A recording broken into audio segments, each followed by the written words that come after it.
सद्गुरु महाराज का प्रवचन सत्संग सुधा सागर से।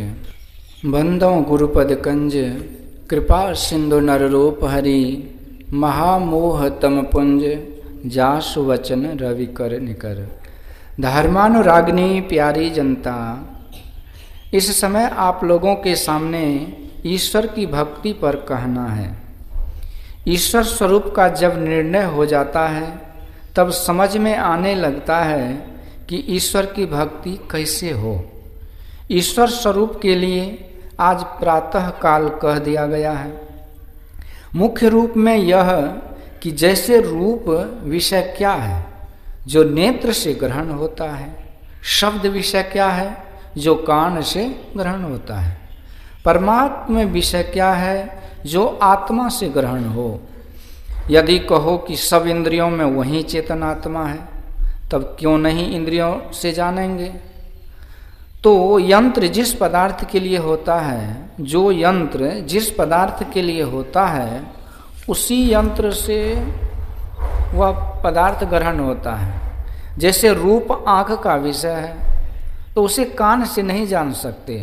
रूप को जानने के लिए आँख रूपी यंत्र लगाते हैं। परमात्मा इन सब यंत्रों से ग्रहण नहीं हो सकता। चेतन आत्मा से परमात्मा का ग्रहण होगा। अब जानिए कि ईश्वर की भक्ति कैसे हो। भक्ति का अर्थ है सेवा। जिसको जिस वस्तु की आवश्यकता होती है उसे वह वस्तु दे दीजिए तो उसकी सेवा हुई। जैसे कोई बीमार है उसे दवाई दीजिए तो वह उसकी सेवा हुई। किसी की आवश्यकता पूरी होनी उसकी वह सेवा है। परमात्मा को क्या आवश्यकता है वह पूरी कर दीजिए, वही उसकी सेवा होगी। हम लोगों की तरह परमात्मा को भूख नहीं लगती। शारीरिक आवश्यकताएं जो हम लोगों की है वे उसे नहीं चाहिए। लोग कहेंगे कि हम लोग जो भोग लगाते हैं वह क्या खाते नहीं हैं। यदि खरे ज्ञान में कहिए तो उससे परमात्मा का कोई निजी काम नहीं है। उससे आपका अपना काम होता है। उससे आपका अपना काम जरूर होता है। जैसे पिता पुत्र का काम देखकर प्रसन्न होता है, उसी तरह आपकी श्रद्धा जो परमात्मा की ओर है उससे वह प्रसन्न होता है। केवल भोग ही लगाया जाए कि और कुछ भी है, भोग लगाइए। भोग लगाने में आप अपना प्रेम अर्पित करते हैं। बहुत दाम का प्रसाद या कम दाम का प्रसाद या केवल तुलसी दल, जहाँ विशेष प्रेम है वही परमात्मा को भोग लगा। भाव अतिशय विशद प्रवर नैवेद्य शुभ, श्री रमन परम संतोषकारी। प्रेम तांबुलगत शूल संशय सकल, विपुल भव वासना बीजहारी। राम ही केवल प्रेम प्यारा, अजान ले हो जो जानने हारा। आपका प्रेम जहाँ है वहीं मन लगा रहता है। जिस ओर जिसका प्रेम बहुत होता है, किसी काम को करते हुए भी उस ओर उसका ख्याल लगा रहता है। यही है तन काम में मन राम में। अभी नवधा भक्ति का पाठ आप लोगों ने सुना। मेरे ख्याल में सबरी माँ को किसी भक्ति में कमी नहीं थी। वह भक्ति में पूरी थी, पूर्ण थी। भगवान श्री राम ने कहा सकल प्रकार भगति दृढ़ तोरे। सबरी माँ ने कहा अधम जाति में जड़मति भारी। जो बुद्धिमान होते हुए भी अपने को बुद्धिमान नहीं जानता वह ज्ञानी है, और जो बुद्धिमान नहीं है फिर भी अपने आप को बुद्धिमान मानते हैं, यथार्थ में वे बुद्धिमान नहीं हैं।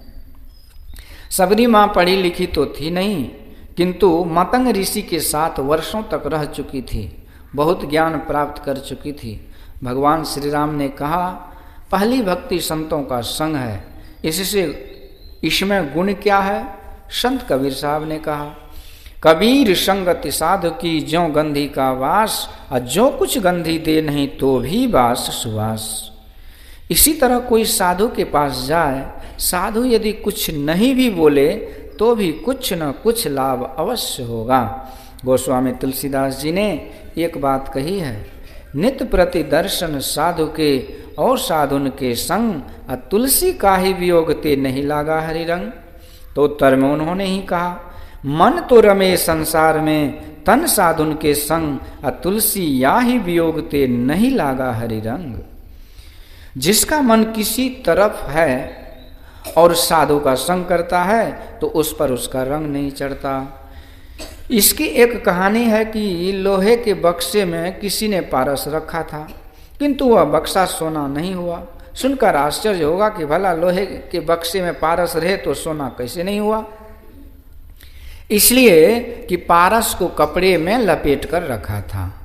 पारस से लोहे को सटाने से ही लोहा सोना हो सकता है, किंतु अंतर रहने से नहीं।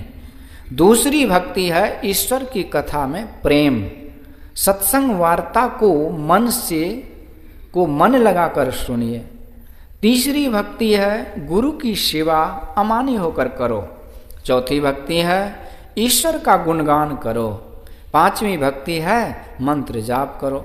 मन एकाग्र करके जपो। ऐसा नहीं कि माला तो कर में फिरे, जीव फिरे मुख माई, मनवा तो दो दिस फिरे, यह तो सुमिरन नाई।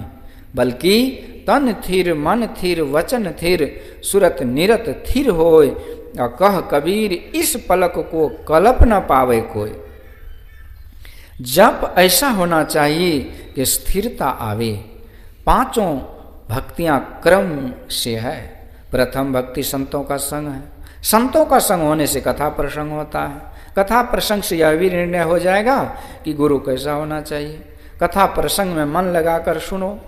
कथा प्रसंग में मन लगाकर सुनो, इधर उधर मन भटके नहीं। गुरु की सेवा भी मन लगाकर करो। मन लगाकर गुरु की सेवा नहीं करोगे तो उस सेवा को गुरु स्वीकार नहीं कर सकते।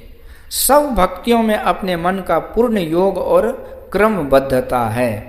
जैसे जैसे जो भक्ति है उसको उसी क्रम में रखना ठीक है। ईश्वर का यश गान मन लगाकर करो। कोई गुरु के संग में रहता है तो गुरु को स्वयं ईश्वर का भक्त होना चाहिए और अपने पास रहने वाले शिष्य को भी ईश्वर भक्त होने की शिक्षा देंगे। एक भक्ति से पांचवी भक्ति तक सब में मन लगाने कहा। पांचवी भक्ति तक स्थूल भक्ति है, इसके आगे और भक्ति है। छठी भक्ति जहाँ से है वहाँ से सूक्ष्म भक्ति है। छठी भक्ति है इंद्रियों को काबू में रखने का स्वभाव बनाना। इंद्रियां काबू में नहीं है तो कोशिश करके उसको रोकते हैं, यह एक बात है। दूसरी बात है कि अब इंद्रियां विषयों की ओर जाती नहीं है। इंद्रियों की रोक होने को ही सज्जनों के धर्म के अनुकूल चलना हो गया। इंद्रियों को रोकने का स्वभाव कैसे होगा? इंद्रियों का समेट कैसे हो सकता है? मन और बाहर की सब इंद्रियों में बड़ा लगाव है। जिस विषय की ओर मन गया उस विषय वाली इंद्रिय उस ओर हो गई, या जिस विषय को जिस इंद्रिय ने ग्रहण किया मन उसी ओर लग गया। मन उन वस्तुओं को ग्रहण करता है जिनको इंद्रियां ग्रहण करती हैं। इंद्रियां से किसी विषय को आप पहले ले चुके हैं, किंतु अब आपके मन को बोध हुआ कि उस ओर नहीं जाएं, तो बाहर में रोकने का हिस्सक लगाने पर भी मन उस ओर भागता है। किंतु जब उसको बार बार रोकते हैं तो रोकते रोकते वह रुक जाता है। जैसे कोई मांस मछली पहले खाते थे, वे जब पहले छोड़ते हैं तो मन उस पर दौड़ता है, किंतु समझाते समझाते मन समझ जाता है और पीछे ऐसी दुर्गंधी लगती है कि जिस थाली में कोई मांस मछली खाता है उस थाली में उनसे खाया नहीं जाता। बाहरी इंद्रियों को रोकते रोकते मन रुक जाएगा। उसी प्रकार तंबाकू, बीड़ी, सिगरेट पीने वाले सबकी यही बात है। पहले बीड़ी पीने वाले जो बीड़ी छोड़ते हैं तो पहले मन लुक पुक करता है, और यदि शरीर, मुंह और हाथ को रोके रहो तो मन भी रुक जाता है। इसलिए मन कहीं जाए तो जाने दो, किंतु शरीर को रोके रहो तो वह कर्म नहीं होगा। पीछे मन उस कर्म को करने के लिए नहीं दौड़ेगा। इसलिए कबीर साहब ने कहा, मन जाए तो जाने दे, तू मत जाए शरीर, पांचों आत्मा बस करे, कह गए दास कबीर। मन का तार सभी इंद्रियों में लगा हुआ है। मन का तार सिमटते ही इंद्रियां उधर से मुड़ जाती हैं। जैसे जागृत से स्वप्न में जाते हैं तो एक अवस्था होती है जिसे तंद्रा कहते हैं। उसमें मालूम होता है कि शक्ति भीतर की ओर सिमटती है। सिमटते सिमटते बिल्कुल सिमट जाती है और इंद्रियां निश्चेष्ट हो जाती हैं। मन की धार को कैसे समटोगे? इसके लिए मन कहाँ है यह जानिए। जहाँ यह है वहीं धार को समेटिए। कबीर साहब ने कहा है, इस तन में मन कहाँ बसे निकस जाए कही ठोरा, गुरुगम है तो परिखिले नातर कर गुरु और। नैनो माही मन बसे निकस जाए नौ ठोर, आ गुरुगम भेद बताया सब संतन सिर मोर। ब्रह्मोपनिषद में आया है, जागृत स्वप्ने तथा जीवो गच्छत्यागच्छते पुनः, नेत्रस्थम जागरितम विद्यात् कंठे स्वप्नम समाविशेत, सुषुप्तम हृदयस्थम तो तूर्यम मूर्धनि संस्थितम। तो आता जाता रहता है, अर्थात जीव जागृत और स्वप्न में पुनः पुनः आता जाता रहता है। जीव का वासा जागृत में नेत्र में, स्वप्न में कंठ में, सुषुप्ति में हृदय में और तुर्यावस्था में मस्तक में होता है। जागृत में नेत्र में है, इसलिए दृष्टि योग अच्छी तरह कीजिए। दृष्टि एक ओर करने के लिए यत्न जानिए और उसका अभ्यास नित्य प्रति किया कीजिए। फिर आपको ज्ञात होगा कि इंद्रियां विषयों में दौड़ती नहीं है। बिना दृष्टि योग के दमनशीलता नहीं आती। हठ क्रिया के द्वारा भी लोग दमनशीलता प्राप्त करने कहते, किंतु हठ योग किए बिना ही यदि दृष्टि योग ठीक ठीक किया जाए तो दमनशीलता आ जाएगी। छठी भक्ति में जिस निशाने पर दृष्टि रहती है वह निशाना वही है जिसे गीता में अणु से अणु अर्थात छोटे से छोटा बिंदु कहा है। जो एक बिंदुता प्राप्त करते हैं वे परमात्मा का सूक्ष्म रूप अणु से अणु रूप प्राप्त करते हैं। परमात्मा सर्वरूपी है। अचर चर रूप हरि सर्वगत सर्वदा, वसत इति वासना धूप दीजिए। बिंदु भगवान का तेजस्वी रूप है। कविम पुराण मनुषा सितारम, अनोरणियाम मनस समनुस्मरेद्य, सर्वस्य धातारमचिन्त्य रूपम आदित्य वर्णम तमसः परस्तात्। गीता। जो दृष्टि योग करता है वह ईश्वर के इस रूप का ध्यान करता है। इसका मानस ध्यान नहीं होता, केवल देखो आप ही उदय होगा। इसी रूप का चिंतन मत करो। सब आकार प्रकारों का ख्याल छोड़कर होश में रहकर देखने के यत्न से देखो, उदय होगा। जब हमारे ख्याल से सब रंग रूप छूट जाए, वचन बोलने की सब बातें चली जाएं, तब परमात्मा बच जाएगा। इसका बहुत अच्छा अभ्यास होना चाहिए। यह छठी भक्ति है। यह हुआ दम। मन इंद्रियों के संग संग से के साधन को दम कहते हैं। शम कहते हैं मनोनिग्रह को। सम और सम दोनों में बड़ा मेल है। सम के बिना समता नहीं हो सकता। सातम सम मोहिमय जग देखा, और मोते संत अधिक करी लेखा। मोहिमय जग देखा मान लेने से नहीं होगा, स्वाभाविक है, किंतु इसको देखने के लिए जानो वह सर्वत्र है। सबकी दृष्टि पड़े अविनाशी विरला संत पिछाने, कहे कबीर यह भर्म की वाड़ी जो खोले सो जाने। शम है मनोनिग्रह। दृष्टि साधन में बिंदु ग्रहण होता है। बिंदु पर नाद अवस्थित है। बीजाक्षरम परम बिंदुम नादम तस्यो परिस्थितम, सशब्दम चाक्षरे क्षीणे निःशब्दम परमम पदम। ध्यान बिंदु उपनिषद। सब रूपों का दृश्य मंडल, सब रूपों का दृश्य मंडल का बीज बिंदु है। चलो इतना है, खींच लेते हैं। उसके ऊपर शब्द है जो न पशु पक्षी की भाषा है न किसी बाजे गाजे का, वह अंतर्ध्वनि है, ब्रह्मनाद है। बिना बिंदु प्राप्त किए हुए भी शब्द सुनने में आता है, किंतु वह शब्द नहीं सुनने में आता है जो बिंदु ग्रहण करने पर सुनने में आता है। वह सूक्ष्म मंडल का शब्द है। बिना बिंदु पर आरूढ़ हुए जो शब्द सुनते हैं वह शरीर के रग रेशे धमनियों के चलने से उत्पन्न शब्द है, किंतु बिंदु प्राप्त करके जो शब्द सुना जाता है वह असली ध्वनि है।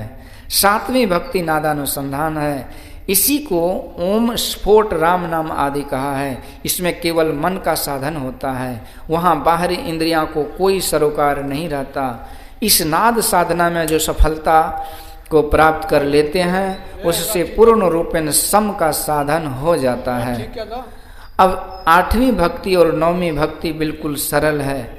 जिसे इंद्रिय ग्रहण मनोनिग्रह हो गया है उसके लिए, जिसे इंद्रिय निग्रह मनोनिग्रह हो गया है उसके लिए यथा लाभ संतोषा हो ही जाएगा, वह सबके प्रति सरल हो जाएगा। श्री राम कृष्ण परमहंस जी महाराज से किसी ने पूछा सिद्ध पुरुष कैसे होते हैं? उन्होंने उत्तर दिया, आलू और बैगन की सब्जी नहीं खाए हो? आलू बैगन की सब्जी मुलायम होता है, वैसे ही मुलायम होते हैं। जिसको सम दम होगा वह सरल मुलायम हो ही जाएगा। यदि कहो कि नवधा भक्ति में मानस ध्यान नहीं हुआ तो समझना चाहिए कि गुरुपद पंकज सेवा इसी में मानस ध्यान हो गया, अथवा मानस जप के बाद मानस ध्यान होता है। 5वीं भक्ति जप है, उसी में मानस ध्यान भी है। आपकी श्रद्धा जिस रूप में हो उसका मानस ध्यान कीजिए। 1 से 5 तक स्थूल भक्ति है, 6ठी और 7वीं सूक्ष्म भक्ति है, 8वीं और 9वीं तो फल स्वरूप है। इस प्रकार भक्ति को जानकर सबको करना चाहिए। श्री सद्गुरु महाराज की जय। गुरु महाराज का यह प्रवचन भागलपुर जिला अंतर्गत ग्राम पुनामा श्री राम कृष्ण सिंह जी के आवास पर दिनांक 12/4/1954 ईस्वी को अपराह्न कालीन सत्संग में हुआ था।